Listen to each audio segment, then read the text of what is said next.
జహీరాబాద్ నిమ్స్ కొంతకాలంగా మనందరికీ వినిపిస్తున్న మాట. అసలేమిటి నిమ్స్? 12,635 ఎకరాలు, ప్రాజెక్టుకయ్యే ఖర్చు 13,300 కోట్లు, పెట్టుబడుల లక్ష్యం 60,000 కోట్లు, 2.77 లక్షల ఉద్యోగాలు.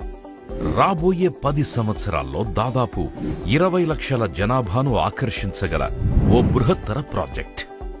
ఈ national investment and manufacturing zone అంటే నిమ్స్ జహీరాబాద్. దేశ పారిశ్రామిక ఆర్థిక ప్రగతికి కీలకమైన ఈ ప్రాజెక్టుని కేంద్ర రాష్ట్ర ప్రభుత్వాలు అత్యంత ప్రతిష్టాత్మకంగా తీసుకుని శరవేగంగా ముందుకు తీసుకెళ్తున్నాయి.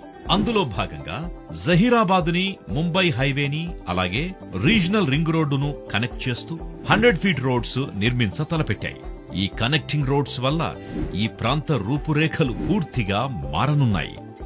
భవిష్యత్తులో ఆటోమొబైల్ ఇండస్ట్రీని శాసించబోతున్న ఎలక్ట్రిక్ వెహికల్స్ మ్యానుఫ్యాక్చరింగ్ కోసం ప్రత్యేకంగా ఈవీ పార్క్ ఇక్కడ కేటాయించడంతో పాటు ఈవీ రంగంలో 1000 కోట్ల పెట్టుబడితో 1000కి పైగా ఉద్యోగావకాశాలున్న మహేంద్రా ఈవీ ప్లాంట్ ఏప్రిల్ 24న 2023వ సంవత్సరంలో తెలంగాణ ఐటీ మరియు పరిశ్రమల శాఖ మంత్రి శ్రీ కేటీఆర్ గారి చేతుల మీదుగా ప్రారంభమయ్యింది. ప్రముఖ ఆటోమొబైల్ కంపెనీ హ్యుందాయ్ మోటార్స్ 1400 కోట్ల పెట్టుబడి ప్రతిపాదనతో తమ ఈవీ వెహికల్ టెస్టింగ్ ట్రాక్ పనులు మొదలు పెట్టబోతోంది.